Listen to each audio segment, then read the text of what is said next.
Hi hello ನಮಸ್ತೆ welcome to Sushma creatives and vlogs. ಎಲ್ಲರೂ ಚೆನ್ನಾಗಿದ್ದೀರಾ ಅಂದ್ಕೊಂಡಿದ್ದೀನಿ. ಬೆಳಗ್ಗೆಯಿಂದ ಈ ವಿಡಿಯೋನ ಸ್ಟಾರ್ಟ್ ಮಾಡಿದ್ದೀನಿ. ಈ ನಡುವೆ ನನ್ನ ಡೇ ಸ್ಟಾರ್ಟ್ ಆಗೋದೆ ವಾರ್ಮ್ ವಾಟರ್ ಇಲ್ಲಾಂದರೆ ಎಳ್ನೀರಿಂದ. ಎಳ್ನೀರನ್ನ ಡೈಲಿ ಏನು ಕುಡಿಯೋದಕ್ಕೆ ಹೋಗಲ್ಲ, 3 ದಿವಸಕ್ಕೆ ಒಂದ್ಸರಿನೋ ಗ್ರ್ಯಾಜುಲಿ ಕಮ್ಮಿ ಮಾಡಿದ್ದೀನಿ. ಯಾಕೆಂದರೆ ಇನ್ನೇನು ನನಗೆ ಗ್ಲೂಕೋಸ್ ಟೆಸ್ಟ್ ಇದೆ. ನನಗೆ ಗ್ಲೂಕೋಸ್ ಟೆಸ್ಟ್ ಅಂದ್ರೇ ಭಯ ಆಗುತ್ತೆ. ಯಾಕೆಂದರೆ ಲಿಶು ಪ್ರೆಗ್ನೆನ್ಸಿಯಲ್ಲಿ ನನಗೆ ಗ್ಲೂಕೋಸ್ ಟೆಸ್ಟ್ ಮಾಡಿದಾಗ ಜೆಸ್ಟೇಷನಲ್ ಡಯಾಬಿಟೀಸ್ ಅಂತ ಡಿಟೆಕ್ಟ್ ಆಗಿತ್ತು. ಸೊ ಅದಾದಮೇಲೆ ನನಗಂತೂ ಬ್ರೌನ್ ರೈಸೇ ತಿನ್ನಬೇಕು ಅಂತ ಹೇಳಿದರು. ಸ್ಟ್ರಿಕ್ಟಾಗಿ ಡಯಟು ಕೂಡ ಫಾಲೋ ಮಾಡ್ತಾ ಇದೆ. ನಂಗೆ ಆ ಬ್ರೌನ್ ರೈಸ್ ತಿನ್ನಬೇಕು ಅಂದರೆ ಆಗಲ್ಲ. ಆಮೇಲೆ 3 ಹೊತ್ತು ಇಲ್ಲ ಮುದ್ದೆ ತಿನ್ನಬೇಕು, ಇಲ್ಲಾಂದರೆ ಚಪಾತಿ ತಿನ್ನಬೇಕು. ಅದಕ್ಕೆ ಈ ಸರಿ ಏನು ಅಂದರೆ ಸ್ಟಾರ್ಟಿಂಗಿಂದನೇ ಸ್ವಲ್ಪ ಅವಾಯ್ಡ್ ಮಾಡ್ತಾ ಇದ್ದೀನಿ. ರೈಸ್ ತಿನ್ನೋದೇ ಆಗಿರಲಿ ಅಥವಾ ಎಳ್ನೀರು ಅಷ್ಟೇ. ಲಿಶು ಪ್ರೆಗ್ನೆನ್ಸಿಯಲ್ಲಿ ಎವ್ರಿ ಡೇ ನಾನು ಎಳ್ನೀರನ್ನ ಕುಡಿತಿದ್ದೆ. ಅದು ಕೂಡ ನಮ್ಮ ಗ್ಲೂಕೋಸ್ ಲೆವೆಲ್ನ ಜಾಸ್ತಿ ಮಾಡುತ್ತಂತೆ. ಒನ್ಸ್ ನನಗೆ ಗ್ಲೂಕೋಸ್ ಟೆಸ್ಟಲ್ಲಿ ಯಾವಾಗ ಜೆಸ್ಟೇಷನಲ್ ಡಯಾಬಿಟೀಸ್ ಇದೆ ಅಂತ ಗೊತ್ತಾದಮೇಲೆ ನನಗೆ ಡಯಟಿಷಿಯನ್ ಸ್ಟ್ರಿಕ್ಟಾಗಿ ಹೇಳಿದ್ದು ಅಂದರೆ ಎಳ್ನೀರನ್ನ ಕುಡಿಲೇಬಾರ್ದು ಅಂತ. ಸೊ ಹಾಗಾಗಿ ಈ ಸರಿ ಜಾಸ್ತಿ ಏನು ತೊಗೊಳೋದಕ್ಕೆ ಹೋಗ್ತಾ ಇಲ್ಲ. ಜಸ್ಟ್ ನಾನು ಹೈಡ್ರೇಟ್ ಆಗಿರಬೇಕು ಅಂತ 3 ಡೇಸ್ ಒನ್ಸು ಇಲ್ಲಾಂದರೆ ಆಲ್ಟರ್ನೇಟಿವ್ ಡೇಸಲ್ಲಿ ತೊಗೊತಾ ಇದ್ದೀನಿ. ಇನ್ನು ಜೆಸ್ಟೇಷನಲ್ ಡಯಾಬಿಟೀಸ್ ಅಂದರೆ ಏನು ಅಂತಲೂ ಕೂಡ ನನ್ನ ಪ್ರೀವಿಯಸ್ ವಿಡಿಯೋದಲ್ಲಿ ಕೇಳಿದರೆ, ಆ್ಯಕ್ಚುಲಿ ಈ ಜೆಸ್ಟೇಷನಲ್ ಡಯಾಬಿಟೀಸ್ ಅಂದರೆ ಪ್ರೆಗ್ನೆನ್ಸಿಯಲ್ಲಿ ಮಾತ್ರ ಇರುವಂಥ ಡಯಾಬಿಟೀಸ್. ಇದು ಡೆಲಿವರಿ ಆದಮೇಲೆ ಈ ಶುಗರ್ ಅನ್ನೋದು ಇರೋದೇ ಇಲ್ಲ. ಬಟ್ ಈ ಟೈಮಲ್ಲಿ ಏನಾಗುತ್ತೆ ಅಂದರೆ ನಾವು ಕಂಟ್ರೋಲ್ ಮಾಡ್ದಿರಾ ಇದ್ದರೆ ಮಗು ಓವರ್ ವೆಯ್ಟ್ ಆಗುವಂಥ ಚಾನ್ಸಸ್ ಇರುತ್ತೆ. ಹಾಗೆ ಡೆಲಿವರಿ ಟೈಮಲ್ಲೂ ಕೂಡ ಕಾಂಪ್ಲಿಕೇಶನ್ಸ್ ಆಗುವಂಥ ಚಾನ್ಸಸ್ ಇರುತ್ತೆ. ನಂದು ಫಸ್ಟ್ ಪ್ರೆಗ್ನೆನ್ಸಿಯಲ್ಲಿ ಇನ್ನೂ ಗೊತ್ತಿರಲ್ಲ ಅಲ್ವಾ, ನಾರ್ಮಲ್ ಡೆಲಿವರಿನ ಅಥವಾ ಸಿ ಸೆಕ್ಷನ್ನ ಅಂತ. ಆಗ ಕಾಂಪ್ಲಿಕೇಶನ್ ಆಗಬಾರ್ದು ಅಂತ ಡಾಕ್ಟರ್ ನನಗೆ ಫಸ್ಟೇ ಸ್ಟ್ರಿಕ್ಟಾಗಿ ಹೇಳಿದರು, ಇಲ್ಲ ನೀನು ಡಯಟ್ ಫಾಲೋ ಮಾಡಲೇಬೇಕು, ಡಯಟಿಷನ್ನ ಕನ್ಸಲ್ಟ್ ಮಾಡು ಅಂತ. ಸ್ಟಾರ್ಟಿಂಗಲ್ಲಿ ಫ್ಯೂ ಡೇಸ್ ನಾನು ಕೂಡ ನೆಗ್ಲೆಕ್ಟ್ ಮಾಡಿದೆ. ಬಟ್ ಆಮೇಲೆ ನಾನು ಕೂಡ ಇದೆಲ್ಲ ಗೊತ್ತಾದಮೇಲೆ ಇನ್ನು ಮಗುಗೆ ಏನು ಕಾಂಪ್ಲಿಕೇಶನ್ಸ್ ಆಗಬಾರ್ದು, ಆ ಟೈಮಲ್ಲಿ ನಮ್ಮ ಪ್ರಿಯಾರಿಟಿ ಬಂದು ಮಗುನೇ ಆಗಿರುತ್ತೆ ಅಲ್ವಾ. ಸೊ ಹಾಗಾಗಿ ಆ ಮಗುಗೇನು ಪ್ರಾಬ್ಲಮ್ ಆಗಬಾರ್ದು ಅಂತ ನಾನು ಕೂಡ ಸ್ಟ್ರಿಕ್ಟಾಗಿ ಡಯಟ್ನ ಫಾಲೋ ಮಾಡಿದ್ದೆ. ನಾರ್ಮಲ್ ಆಗಿ ಪ್ರೆಗ್ನೆನ್ಸಿಯಲ್ಲಿ ಮಂತ್ಲಿ 2 to 3 kgs ಅಂದರೂ ಪುಟ್ ಆನ್ ಆಗೇ ಆಗ್ತೀವಿ. ಬಟ್ ಯಾವಾಗ ನಮಗೆ ಡಯಾಬಿಟೀಸ್ ಇರುತ್ತೆ ಆವಾಗ ನಾನು ಅಬ್ಸರ್ವ್ ಮಾಡಿದ್ದೇನು ಅಂದರೆ 4 to 5 kgs ನಾವು ಪುಟ್ ಆನ್ ಆಗ್ತೀವಿ. ನಾನಂತೂ ನಾನಿರೋದಕ್ಕಿಂತ ಡಬಲ್ ದ ಸೈಜ್ ಆಗೋಗ್ಬಿಟ್ಟಿದೆ ಫಸ್ಟ್ ಪ್ರೆಗ್ನೆನ್ಸಿಯಲ್ಲಿ. ಬಟ್ ಈ ಸರಿ ನನಗೇನು ಅಷ್ಟೊಂದು ಡಿಫ್ರೆನ್ಸ್ ಅನಿಸಿಲ್ಲ, ಅಷ್ಟೊಂದು ವೆಯ್ಟು ಕೂಡ ಪುಟ್ ಆನ್ ಆಗಿಲ್ಲ. ಮೋಸ್ಟ್ ಪ್ರಾಬಬ್ಲಿ ಫಿಸಿಕಲ್ ಆ್ಯಕ್ಟಿವಿಟಿ ಇರೋದ್ರಿಂದನೋ ಏನೋ. ಇನ್ನು ಶುಗರ್ ಬಂದರೆ ನಮಗೇನೋ ಟೆಸ್ಟ್ ಮಾಡಲಿ, ಓಕೆ ಫೈನ್, ನಾವು ಹೆಂಗೋ ತಡ್ಕೊತೀವಿ ಬ್ಲಡ್ ತಗೊಳೋದೆಲ್ಲ. ಬಟ್ ಹುಟ್ಟಿದ ಮಗುಗೂ ಕೂಡ 3 ಡೇಸ್ ಮಾನಿಟರ್ ಮಾಡ್ತಾರೆ, ಮಗುಗೇನಾದರೂ ಶುಗರ್ ಬಂದಿದೆಯಾ ಅಂತ. ಅದನ್ನಂತೂ ನೋಡೋದಕ್ಕೆ ಆಗಲ್ಲ. ನನಗೆ ಡೆಲಿವರಿದೇನು ಭಯನೇ ಇಲ್ಲ, ಬಟ್ ಈ ಡಯಾಬಿಟೀಸ್ದೇ ಒಂದು ಸ್ವಲ್ಪ ಭಯ ಇದೆ ಅಷ್ಟೇ. ಇನ್ನಿವತ್ತು ಬ್ರೇಕ್ಫಾಸ್ಟಿಗೆ ಇಡ್ಲಿ ಹಾಗೆ ಸಾಂಬಾರನ್ನ ಮಾಡಿದ್ದೆ. ಬಟ್ ಲಿಶುಗೆ ಪಾಸ್ತಾ ಬೇಕಿತ್ತಂತೆ. ಅವ್ರ ಫ್ರೆಂಡ್ಸ್ ಯಾರೋ ಇವಾಗ ಪಾಸ್ತಾ ತಂದುಬಿಟ್ಟಿದ್ದಾರೆ. ಅದನ್ನು ನೋಡಿಬಿಟ್ಟು ನನಗೂ ಕೂಡ ಪಾಸ್ತಾ ಮಾಡಿಕೊಡು ಅಂತ ಕೇಳ್ತಾ ಇದ್ಲು. ಜಾಸ್ತಿ ಏನು ಕೊಡಲ್ಲ ಪಾಸ್ತಾ, ಮ್ಯಾಗಿ ಅವೆಲ್ಲ.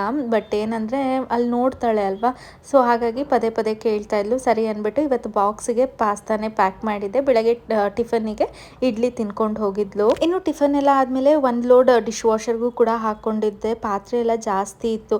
ನಿನ್ನೆ ನೈಟ್ ಕೂಡ ನಾನು ಸ್ವಲ್ಪನೇ ಪಾತ್ರೆ ಇದೆ ಅಂತ ಲೋಡ್ ಮಾಡಿರಲಿಲ್ಲ. ಈಗ ಇಡ್ಲಿ ಮಾಡಿದ್ದೆ ಬೆಳಗ್ಗೆ ಟಿಫನ್ನಿಗೆ. ಇಡ್ಲಿ ಮಾಡಿದ ದಿವಸ ಇಡ್ಲಿ ಪ್ಲೇಟ್ಸು ಮತ್ತು ಅದ್ರ ಪ್ಯಾನು ಎಲ್ಲ ಜಾಸ್ತಿ ಇರುತ್ತೆ. ಅದನ್ನೆಲ್ಲ ಸೇರಿ ಒಂದು ಟ್ರಿಪ್ ಲೋಡ್ ಮಾಡಿದ್ದೆ. ಅದನ್ನೆಲ್ಲ ಎತ್ತಿಟ್ಕೊಳೋ ಅಷ್ಟರಲ್ಲಿ ಒಂದು ಪಾರ್ಸಲ್ ಕೂಡ ಡೆಲಿವರ್ ಆಯಿತು. ಆ್ಯಕ್ಚುಲಿ ನಿಮ್ಮೆಲ್ಲರಿಗೂ ಗೊತ್ತಿರೋ ಹಾಗೆ ನನ್ನ ಮಿನಿ ವ್ಲಾಗ್ಸ್ ನೀವೇನಾದರೂ ಫಾಲೋ ಮಾಡ್ತಿದ್ರೆ, ಶರಣು ಸಿಂಗಾಪುರ್ಗೆ ಹೋಗ್ತಾ ಇದ್ದಾರೆ. ಸೊ ಹಾಗಾಗಿ ಒಂದು ಟ್ರಾಲಿ ಬ್ಯಾಗ್ ಬೇಕಾಗಿತ್ತು. ನಮ್ಮ ಹತ್ರ ಇದ್ದಂಥ ಟ್ರಾಲಿ ಬ್ಯಾಗ್ಸ್ ಎಲ್ಲ ಸ್ವಲ್ಪ ಹಳೇದಾಗಿತ್ತು ಮತ್ತು ಒಂದು ದೊಡ್ಡ ಸೈಜಿಂದು ಕೂಡ ಬೇಕಾಗಿತ್ತು. ಹಾಗಾಗಿ ಟ್ರಾಲಿ ಬ್ಯಾಗ್ನ ಆರ್ಡರ್ ಮಾಡಿದೆ. ಇದು ಬಂದು set of 3 trolley bags. Quality wise ಹೇಳೋದಾದರೆ ಕ್ವಾಲಿಟಿನೂ ಕೂಡ ತುಂಬಾ ಚೆನ್ನಾಗಿದೆ. ಇನ್ನು ಇದು ಸೆಟ್ ಆಫ್ 3 ಇರೋದ್ರಿಂದ ನಾವೇನಾದರೂ ಫ್ಯಾಮಿಲಿ ಟ್ರಿಪ್ ಹೋಗ್ತಿದ್ರು ಕೂಡ ಯೂಸ್ ಆಗುತ್ತೆ ಅಂತ ಇದನ್ನು ಆರ್ಡರ್ ಮಾಡಿದ್ದೆ. ಮತ್ತು ಸಂಜೆಯಿಂದ ವಿಡಿಯೋನ ಕಂಟಿನ್ಯೂ ಮಾಡ್ತಾ ಇದ್ದೀನಿ. ನನ್ನ ವಾಯ್ಸ್ ಸ್ವಲ್ಪ ಬೇರೆ ಥರ ಕೇಳಿಸ್ತಿರ್ಬೋದು, ನಂಗೆ ಗೊತ್ತಿಲ್ಲ. ಪದೇ ಪದೇ ನನಗೆ ಕೆಮ್ಮು ಥರ ಬರ್ತಿದೆ. ಅಂದರೆ ಕಂಟಿನ್ಯೂಸ್ ಆಗಿ ಕೆಮ್ಮಿರಲ್ಲ, ಒಂಥರ ಕೆಮ್ಮು. ನಮ್ಮ ಅಕ್ಕ ಹೇಳ್ತಿದ್ರು, ಇಲ್ಲ ಪ್ರೆಗ್ನೆನ್ಸಿಯಲ್ಲಿ ಒಬ್ಬೊಬ್ರಿಗೆ ಬರುತ್ತೆ ಅಂತ. ನೀವು ಏನಾದರೂ ಇದನ್ನು ಎಕ್ಸ್ಪೀರಿಯನ್ಸ್ ಮಾಡಿದರೆ ನನಗೆ ಕಮೆಂಟಲ್ಲಿ ತಿಳಿಸಿ ಆಯಿತಾ. ಇನ್ನು ಲಿಶುಗೆ ಹಾಲೆಲ್ಲ ಕೊಟ್ಟು ನೈಟ್ ಡಿನ್ನರ್ಗೆ ರೆಡಿ ಮಾಡ್ಕೊತಾ ಇದ್ದೀನಿ.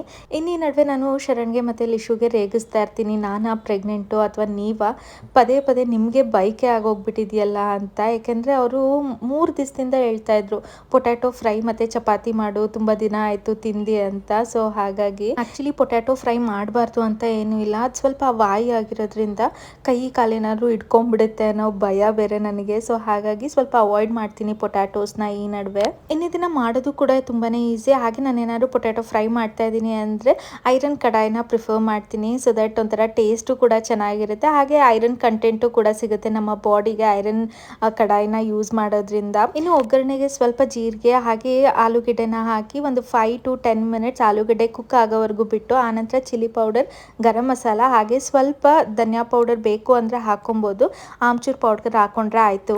ವಿಡಿಯೋನ ಇಲ್ಲಿವರೆಗೂ ಎಲ್ಲೂ ಸ್ಕಿಪ್ ಮಾಡ್ತೀರಾ ನೋಡಿದ್ದೀರಾ ಅಂತ ಅನ್ಕೊಂತೀನಿ. ಆ್ಯಕ್ಚುಲಿ ಈ ವಿಡಿಯೋ ಬಂದು ಲಾಸ್ಟ್ ವೀಕ್ ವಿಡಿಯೋ ಆಯಿತಾ. ನನಗೆ ಆಮೇಲೆ ವಿಡಿಯೋ ಕಂಟಿನ್ಯೂ ಮಾಡೋದಕ್ಕಾಗಲಿಲ್ಲ. ಸಂಕ್ರಾಂತಿ ಹಬ್ಬ ಬಂತು, ಊರಿಗೆ ಹೋಗಿದ್ದೆ, ಮತ್ತು ಅಲ್ಲಿಂದ ಬಂದಮೇಲೆ ನನಗೆ ವಿಡಿಯೋ ಕಂಟಿನ್ಯೂ ಮಾಡೋದಕ್ಕೆ ಆಗಲಿಲ್ಲ. ಸೊ ದಟ್ ಇವತ್ತು ಒಂದಷ್ಟು ಡ್ರೆಸ್ಸಸ್ನ ತರಿಸಿದೆ, ಅಂದರೆ ಕುರ್ತಾ ಸೆಟ್ಸ್ನ ತರಿಸಿದ್ದೆ ಅಮ್ಮಂಗೆ ಅಂತ. ಸೊ ದಟ್ ನಿಮಗೂ ಕೂಡ ಹೆಲ್ಪ್ ಆಗ್ಬೋದು, ತುಂಬ ಚೆನ್ನಾಗಿದೆ ಕ್ವಾಲಿಟಿ ಎಲ್ಲ. ಸೊ ನಿಮಗೂ ಕೂಡ ಯೂಸ್ಫುಲ್ ಆಗ್ಬೋದು ಅಂತ ಈ ವಿಡಿಯೋದಲ್ಲಿ ಶೇರ್ ಮಾಡಿ ಆಮೇಲೆ ವಿಡಿಯೋನ ವೈಂಡ್ ಅಪ್ ಮಾಡೋಣ ಅಂದ್ಕೊಂಡೆ. ಫಸ್ಟ್ ಒನ್ ಬಂದು ಇದು ನೋಡ್ಬೋದು, ಕುರ್ತಾ ಲೆಂತ್ ಕೂಡ ತುಂಬಾನೇ ಚೆನ್ನಾಗಿದೆ, ಉದ್ದ. ಪ್ರಿಂಟ್ ಬಂದು ಈ ರೀತಿ ಇದೆ. ಇದು ಸ್ಲೀವ್ಸ್ ಬಂದು ಈ ರೀತಿ ಲೇಸ್ ಕೊಟ್ಟಿದ್ದಾರೆ. ಸಿಂಪಲ್ ಎಲ್ಲಾರು ಔಟಿಂಗ್ ಹೋಗ್ತಾ ಇದೀವಿ ಅಂದಾಗೂ ಕೂಡ ಆರಾಮಾಗಿ ಇದನ್ನ ವೇರ್ ಮಾಡ್ಬೋದು. ಇದು ಅಷ್ಟೇ ಪ್ಯೂರ್ ಕಾಟನ್ ಮೆಟೀರಿಯಲ್. ಇದಕ್ಕೆ ಕ್ರೀಮ್ ಕಲರ್ ಪ್ಯಾಂಟ್ ಕೊಟ್ಟಿದ್ದಾರೆ. ಒಂದೇನೋ 3 ಪೀಸ್ ಸೆಟ್, ಇನ್ನೆಲ್ಲ 2 ಪೀಸ್ ಸೆಟ್. ನೋಡ್ಬೋದು ಎಲಾಸ್ಟಿಕ್ ಇದೆ, ಟೈಯಿಂಗು ಕೂಡ ಇದೆ. ಸೊ ಪ್ಯಾಂಟಿಗೆ ಲೇಸ್ ಕೊಟ್ಟಿದ್ದಾರೆ. ವಿಡ್ತು ಅಷ್ಟೇ ತುಂಬಾನೇ ಚೆನ್ನಾಗಿದೆ, ವಿಡ್ತು ಕೂಡ. ಸೊ ಆರಾಮಾಗಿ ಕಂಫರ್ಟೇಬಲ್ ಆಗು ಕೂಡ ಇರುತ್ತೆ. ಇನ್ನೊಂದು ನೆಕ್ಸ್ಟ್ ಒನ್ ಬಂದು ಕಾಟ್ ಸೆಟ್ ತರ.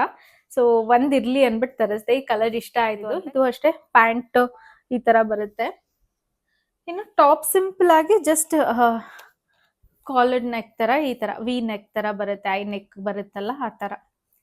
ನೋಡ್ಬೋದು ಈ ರೀತಿ ಇದೆ. ಸಣ್ಣದಾಗಿ ಈ ತರ ಲೇಸ್ ಕೊಟ್ಟಿದ್ದಾರೆ ಸ್ಲೀವ್ಸಿಗೆ. ನೆಕ್ಸ್ಟ್ ಒನ್ ಬಂದು ಆರೆಂಜ್ ಕಲರ್, ಆರೆಂಜ್ ಅಲ್ಲ, ಏನನ್ಬೋದು, ಇದು ಮಸ್ಟರ್ಡ್ ಕಲರ್.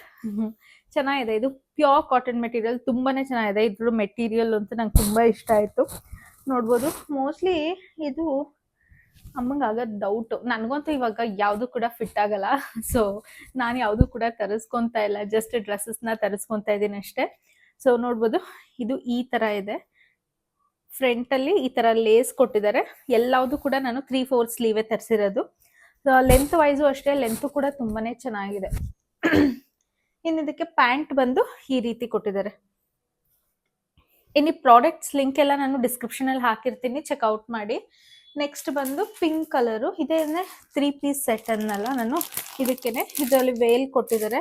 ಆಮೇಲೆ ಪ್ಯಾಂಟು, ಇದಂತೂ ಪ್ಯೂರ್ ಕಾಟನ್ ಮೆಟೀರಿಯಲ್, ಗಂಜಿ ಇರುವಂತ ಕಾಟನ್ ಅಂತಾರಲ್ಲ ಆ ತರ ಇದೆ. ಸೊ ನೋಡ್ಬೋದು ಲೆಂತ್ ಎಲ್ಲ ಹೆಂಗಿದೆ ಅಂತ. ಇನ್ನು ಇದ್ರ ನೆಕ್ ಜಸ್ಟ್ ವಿ ನೆಕ್. ಇದು ಮನೆ ಹತ್ರ ಏನಾದ್ರು ಹಾಕೊಳೋದಕ್ಕೂ ಕೂಡ ಚೆನ್ನಾಗಿರುತ್ತೆ ಅಂತ ಈ ತರ ತಗೊಂಡಿದ್ದೀನಿ. ನೆಕ್ಸ್ಟ್ ಒನ್ ಬಂದು ನಂಗೆ ಈ ಕಲರ್ ತುಂಬಾ ಇಷ್ಟ ಆಯ್ತು. ಲಾಸ್ಟ್ ವ್ಲಾಗಲ್ಲೂ ನಾನು ಒಂದು ಡ್ರೆಸ್ನು ಕೂಡ ಈ ಕಲರ್ ಶೇರ್ ಮಾಡಿದ್ದೆ. ನಂಗೆ ಯಾಕೋ ಈ ಕಲರ್ ಈ ನಡುವೆ ತುಂಬಾ ಇಷ್ಟ ಆಗಿ ಹೋಗ್ಬಿಟ್ಟಿದೆ. ಸೊ ಇದೊಂದು ಇರ್ಲಿ ಅಂದ್ಬಿಟ್ಟು ತರಿಸಿದ್ದೀನಿ. ಇದು ಬಂದು ಪ್ಯಾಂಟು. ಟಾಪ್ ಕೂಡ ಸಣ್ಣದಾಗಿ ಮುಂದೆ ಎಲ್ಲ ಸೀಕ್ವೆನ್ಸ್ ವರ್ಕ್ ತರ ಮಾಡಿದ್ದಾರೆ, ಚೆನ್ನಾಗಿದೆ. ಎಲ್ಲಾರು ಈಚೆ ಔಟಿಂಗ್ಗೆಲ್ಲ ಹೋಗ್ಬೇಕಾದ್ರೆ ವೇರ್ ಮಾಡೋದಕ್ಕೆ ಚೆನ್ನಾಗಿದೆ. ನೋಡ್ಬೋದು ಯಾವ ರೀತಿ ಇದೆ ಅಂತ. ಇನ್ನು ಸ್ಲೀವ್ಸ್ಗೂ ಅಷ್ಟೇ ಈ ತರ ಕೊಟ್ಟಿದ್ದಾರೆ, ಪ್ಯಾಚ್ ವರ್ಕ್ ತರ ಮಾಡಿದ್ದಾರೆ. ಇದು ಅಷ್ಟೇ ಲೆಂತ್ ವೈಸ್ ಎಲ್ಲ ಕರೆಕ್ಟ್ ಆಗಿದೆ. ಸೊ ಇದಿಷ್ಟು ನಾನು ಅಮ್ಮಂಗೆ ಅಂತ ಡೈಲಿ ಯೂಸ್, ಅಂದ್ರೆ ಇಲ್ಲಿ ಇರ್ತಾರೆ ಅಲ್ವಾ, ಸೊ ವೇರ್ ಮಾಡೋದಕ್ಕೆ ಅಂತ ತರಿಸಿರೋ ಅಂಥದ್ದು. ಏನಾದರೂ ಈ ಪ್ರಾಡಕ್ಟ್ ಏನಾದರೂ ಇಷ್ಟ ಆಗಿದ್ರೆ ಈ ಪ್ರಾಡಕ್ಟ್ ಲಿಂಕ್ ಎಲ್ಲ ನಾನು ಡಿಸ್ಕ್ರಿಪ್ಷನ್ ಅಲ್ಲಿ ಹಾಕಿರ್ತೀನಿ, ಚೆಕ್ಔಟ್ ಮಾಡಿ. ಸೊ ದ್ಯಾಟ್ ನಿಮಗೂ ಕೂಡ ಬೈ ಮಾಡಬೇಕು ಅಂದರೆ ಈಸಿ ಆಗುತ್ತೆ ಬೈ ಮಾಡೋದಕ್ಕೆ.